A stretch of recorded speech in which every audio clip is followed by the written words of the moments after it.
Assalamualaikum warahmatullahi wabarakatuh. Halo Sobat Lombok, kembali lagi bersama kami di channel Bang Mul Lombok. Jadi pada kali ini kita akan berkunjung ke Bang Mul dan akan menanyakan terkait dengan pemutakhiran data pemilih pada Pilkada 2024. Assalamualaikum Bang Mul. Waalaikumsalam. Gimana kabar Patih Mubarak? Alhamdulillah sehat walafiat. Ya, apa yang bisa kita diskusikan sore hari ini? Jadi gini Bang Mul, kami kesini ingin menanyakan terkait dengan banyaknya masyarakat dan calon pantarlih yang juga bertanya di situ, apakah sama proses pemutakhiran data pemilih Pilkada 2024 ini dengan pemilu yang kemarin? Iya, terkait pemutakhiran data pemilih di Pilkada nanti ya. Jadi pada intinya secara garis besar itu secara umum itu prosesnya sama ya, tahapannya itu sama, prosesnya juga sama.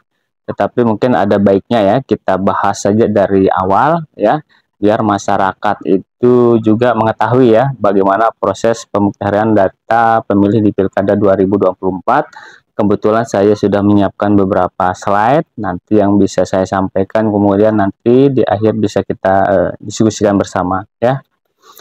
Jadi kalau berbicara tahapan pemutakhiran data dan penyusunan daftar pemilih tahun 2024 ini ada semacam beberapa tahapan ya. Pertama adalah penyusunan bahan pemutakhiran data pemilih. Ini di prosesnya ada penyediaan data kependudukan, sinkronisasi data, dan ini sudah selesai dilakukan bisa dibilang.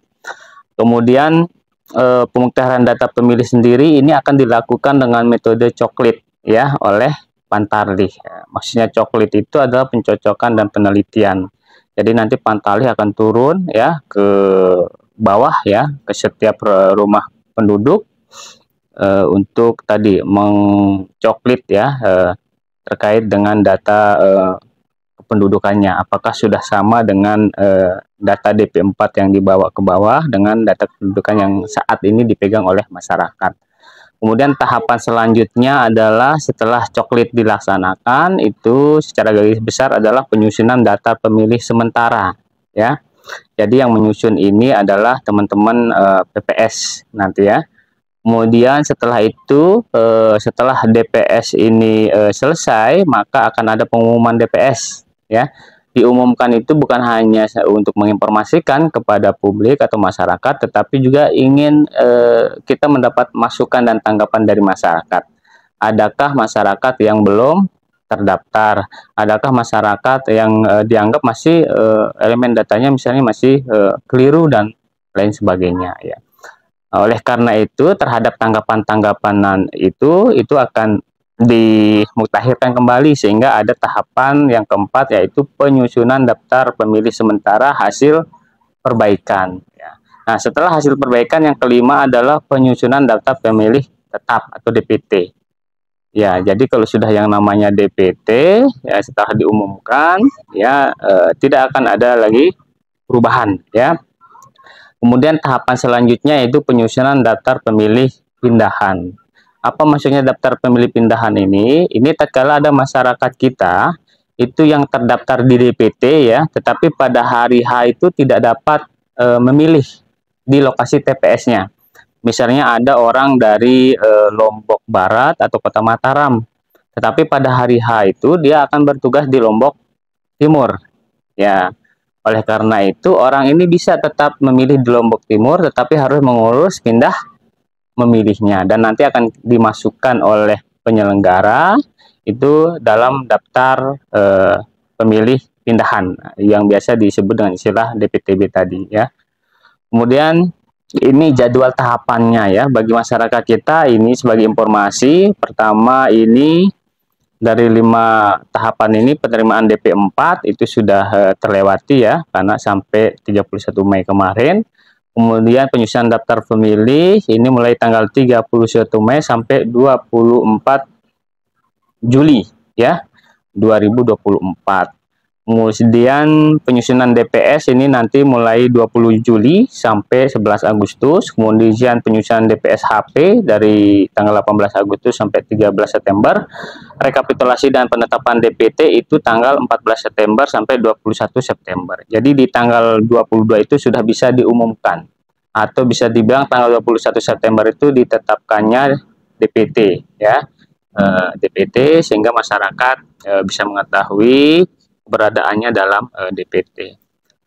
Ya, jadi terkait dengan syarat-syarat menjadi pemilih itu prinsip pendataan pemilihnya dilakukan dengan prinsip de jure ya, berdasarkan KTPL ya. Nah, tetapi dalam hal nanti penduduk itu tidak memiliki KTPL, itu bisa menggunakan dokumen kependudukan yang lain. Misalnya bisa menggunakan KK, kemudian biodata penduduk, atau menggunakan IKD itu ya. Kita bahas satu-satu. Pertama, syarat menjadi seorang pemilih itu yang pertama adalah warga negara Indonesia yang jelas ya. Yang kedua, sudah berumur 17 tahun pada hari pemungutan suara atau sudah pernah kawin dibuktikan dengan kepemilikan KTPL. Jadi 17 tahun itu bukan dihitung di saat coklit, tetapi dihitung di hari H, yaitu tanggal 27 November 2024. Ngitungnya di sana 17. Sampai hari itu dia 17 tahun, maka warga itu walaupun sekarang belum 17 tahun, tetapi nanti di tanggal 27 November 17 tahun, maka dia memenuhi syarat untuk dimasukkan ke dalam daftar pemilih ya. Kemudian yang kedua, tidak sedang dicabut hak pilihnya berdasarkan putusan pengadilan yang telah mempunyai kekuatan hukum tetap. Jadi persyaratan tambahannya adalah walaupun orang itu sudah 17 tahun ya, bukan anggota TNI Polri, tetapi ternyata dia ada atas putusan pengadilan dicabut hak pilihnya, maka tidak bisa kita masukkan dalam daftar pemilih kita. Kemudian yang ketiga, yang saya sebutkan tadi, dalam hal pemilih belum mempunyai KTPL dapat menggunakan KK atau biodata kependudukan atau IKD. IKD itu apa tadi? Identitas kependudukan digital ya. Yang keempat, tidak senang menjadi prajurit TNI dan Polri. Jadi tatkala dia menjadi anggota TNI dan Polri, maka ini tidak bisa dimasukkan ke dalam daftar pemilih ya. Kalau ASN itu tidak masalah. Yang tidak boleh itu adalah TNI dan Polri. Nah, selanjutnya ya, tadi di awal kita bahas mengenai sinkronisasi data ya. Jadi tahapan ini pada dasarnya sudah selesai ya. Sinkronisasi data itu ada 3 elemennya. Pertama DP4, kemudian DPT pemilu terakhir kemarin 2024, kemudian sumber lain. Ini setelah disinkronisasikan, maka dilakukan pemetaan TPS oleh teman-teman PPS, oleh KPU Kabupaten Lombok Timur. Sudah selesai dilakukan pemetaan ya. Hasil pemetaan TPS ini akan menjadi bahan pemuktian data pemilih yang biasa disebut model A daftar pemilih. Model A daftar pemilih inilah nanti yang dibawa oleh Antarlih untuk coklit ya. Jadi ada beberapa ketentuan terkait dengan pemetaan pemilih ini. Pertama,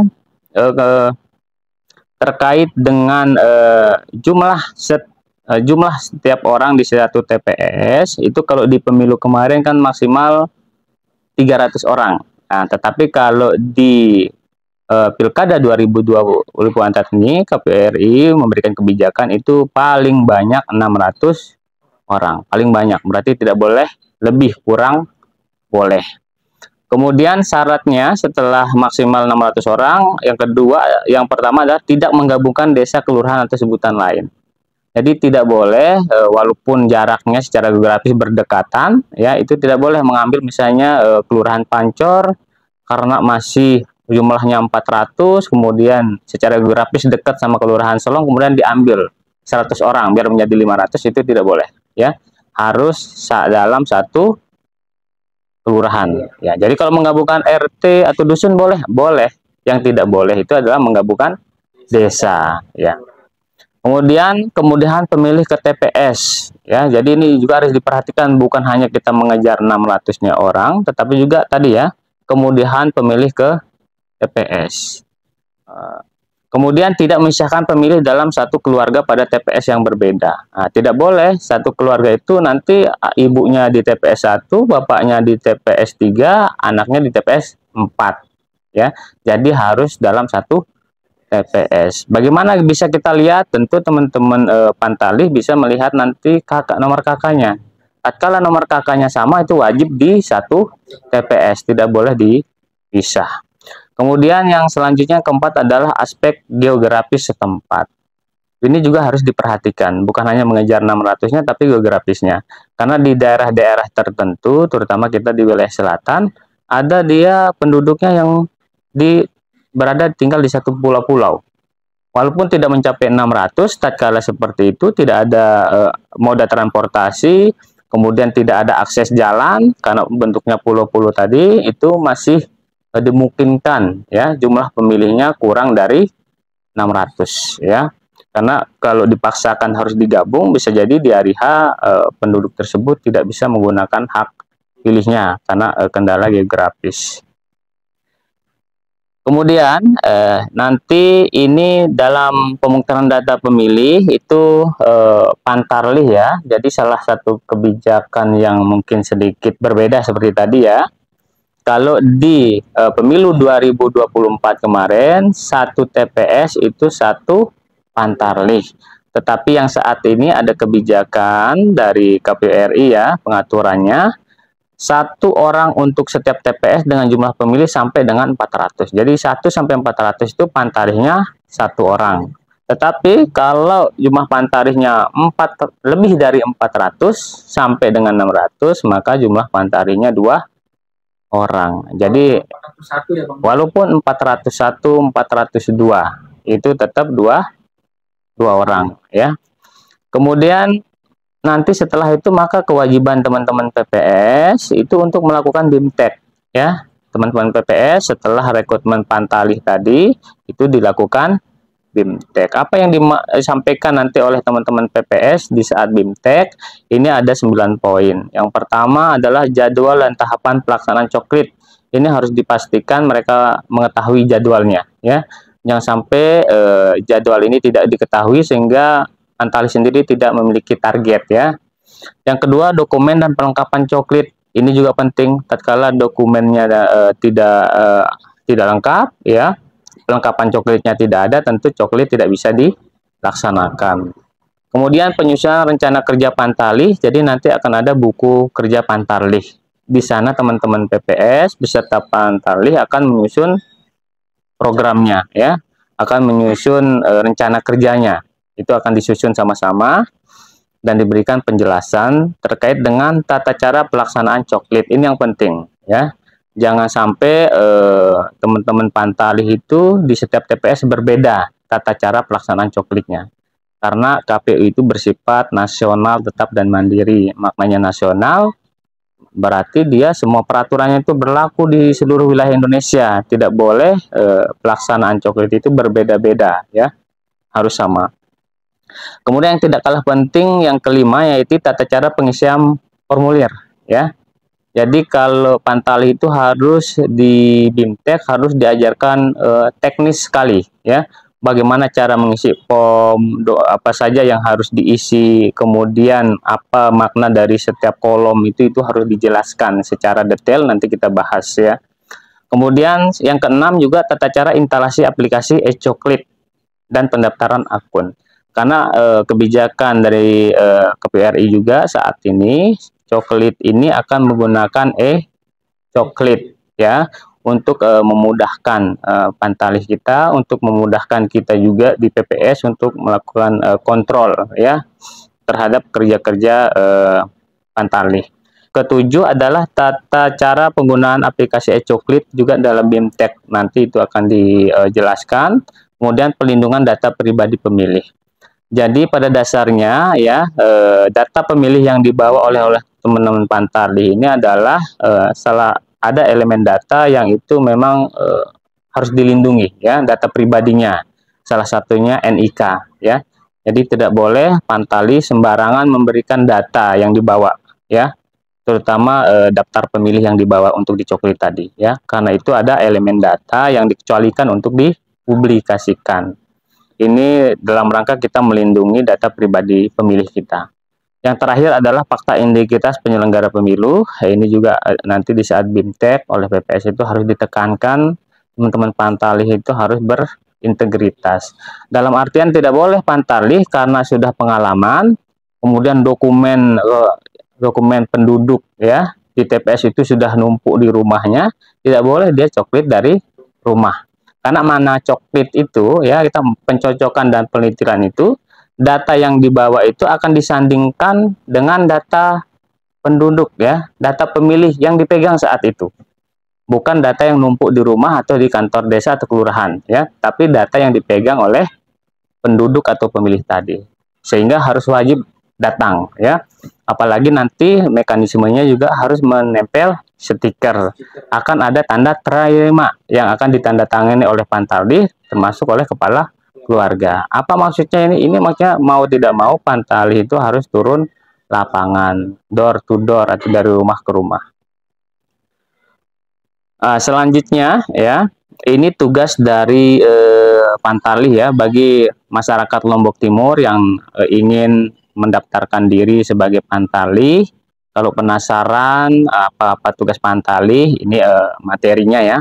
Pertama adalah mencocokkan dan meneliti kesesuaian informasi pada KTPL, KK, biodata kependudukan atau IKD dengan data pada formulir model A daftar pemilih. Jadi modelnya menyandingkan ya.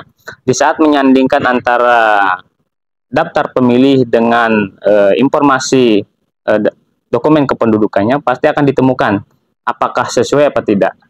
Ya, tatkala tidak sesuai, tetapi itu benar adanya, maka ini berarti ada perbedaan ya. Maka nanti ada proses namanya ubah data.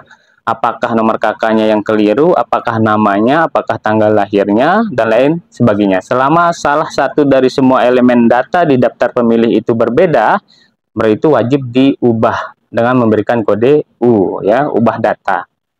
Kemudian yang kedua, memperbaiki keliruan penulisan pada formulir model A daftar pemilih berdasarkan bukti dokumen kependudukan pemilih. Seperti yang saya sampaikan tadi ya, tatkala ditemukan ada perbedaan, maka itu harus diperbaiki ya. Apa yang diikuti dokumen yang dipegang oleh pemilih atau penduduk tadi ya. Jadi A daftar pemilih yang dirubah, bukan dokumen orang itu diminta untuk dirubah ya. Jadi gitu.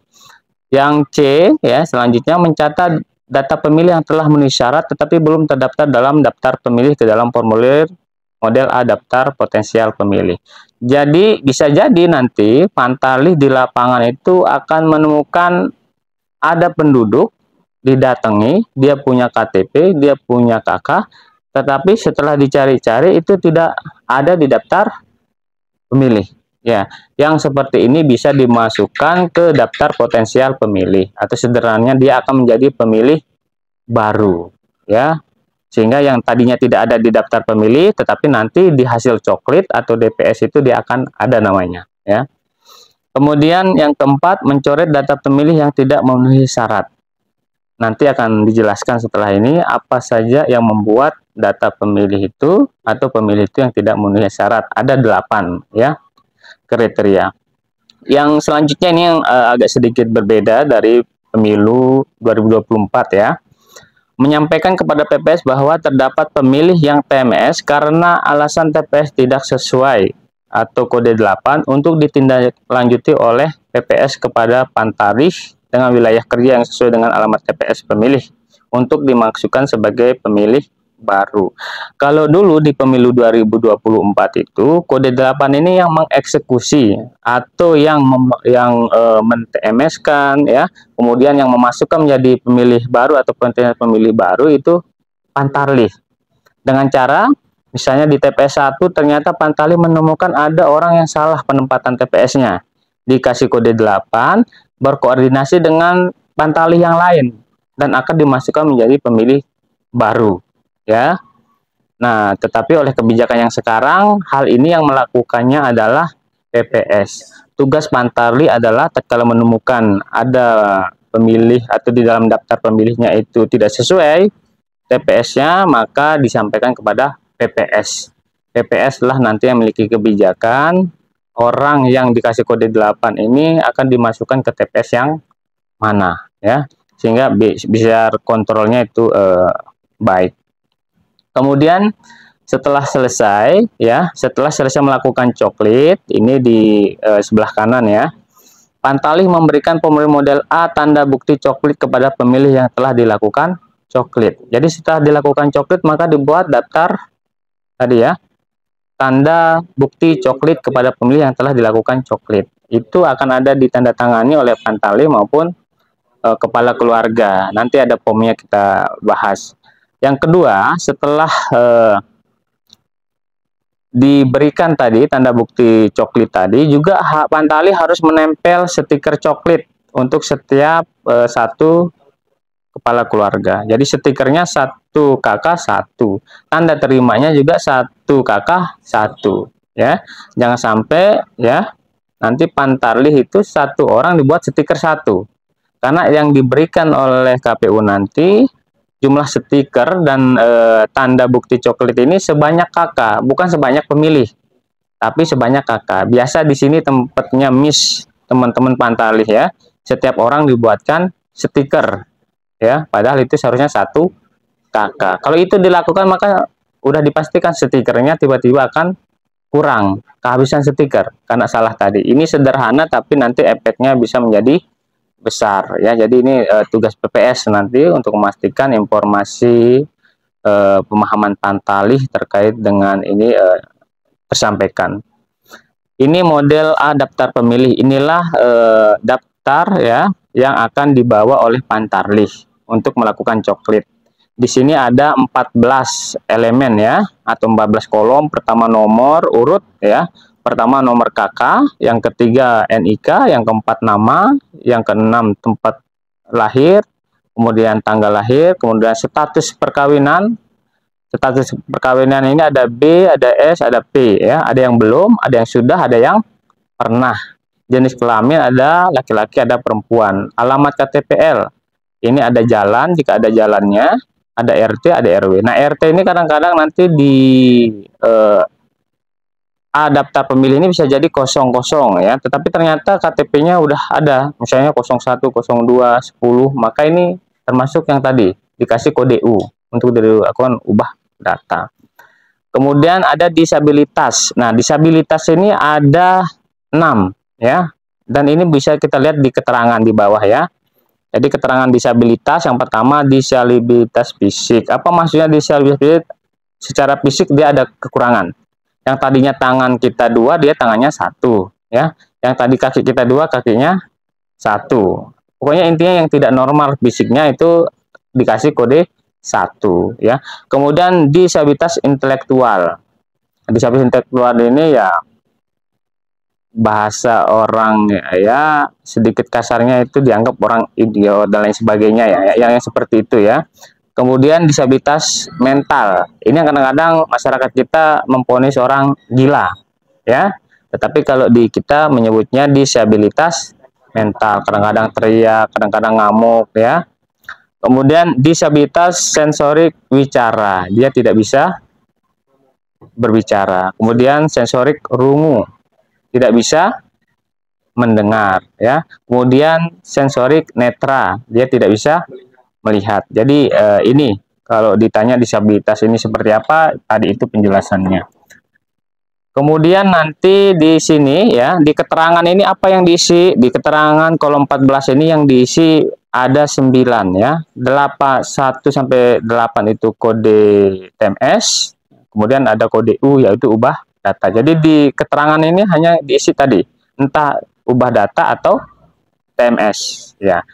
Kemana kalau pemilih baru? Pemilih baru atau potensial pemilih itu ada kolomnya sendiri, ada pomnya sendiri, bukan di sini ya, bukan B baru gitu keterangannya, tidak ada ya. Yang ada ini ya, pertama udah elemen data. Sepanjang ada satu elemen data yang dari dari KK ya sampai dengan RT RW ini yang berbeda, maka itu termasuk kategori yang harus dikasih kode U ya. Entah namanya kurang huruf ya, entah nicknya itu berbeda 1 huruf, nah itu dikasih kode U. Kemudian kode TMS ini ada 8. Pertama meninggal, kalau ini kan jelas ya. Tetapi teman-teman Pantali, harapan kita nanti tidak terburu-buru menyatakan meninggal, ya. Itu harus selain dari pernyataan keluarga harus terkonfirmasi, entah itu dengan aparat desa ya atau dengan kadus RT, sehingga ada informasi tambahan, ya. Jangan sampai dia bilang meninggal kemudian dipercaya begitu saja, harus ada klarifikasi ya untuk memastikan, karena efeknya orang ini akan hilang dari daftar pemilih ya. Yang kedua, ganda. Apa maksudnya ganda ini? Ya, di orang ini terdata dua kali, ya, terdata 2 kali. Bisa jadi di TPS 1 dia terdata, di TPS 2 dia terdata. Maka salah satu harus menghilangkan, ya, kode ganda. Atau di satu TPS bisa saja, ya. Ternyata nik ini dan nik ini satu orang yang punya. Maka hukumnya satu orang hanya boleh didata 1 kali, tidak boleh dia ditetapkan, ya. Oh, satu orang, walaupun kalau sudah KTP elektronik itu secara teori tidak mungkin, ya, tidak mungkin ganda. Kemudian yang ketiga, di bawah umur, ya, ternyata ada di data kita, ternyata setelah kita lihat orangnya di bawah umur, ternyata nanti sampai 27 November usianya itu belum 17 tahun, ya. Nanti akan kita lihat apakah daftar pemilih kita yang keliru atau dokumen kependudukannya yang keliru. Ini perlu klarifikasi, ya. Karena pernah ada kasus, ya, orangnya kecil tapi umurnya udah lebih 17 tahun padahal anaknya masih SD. Ya. Itu perlu klarifikasi, ya.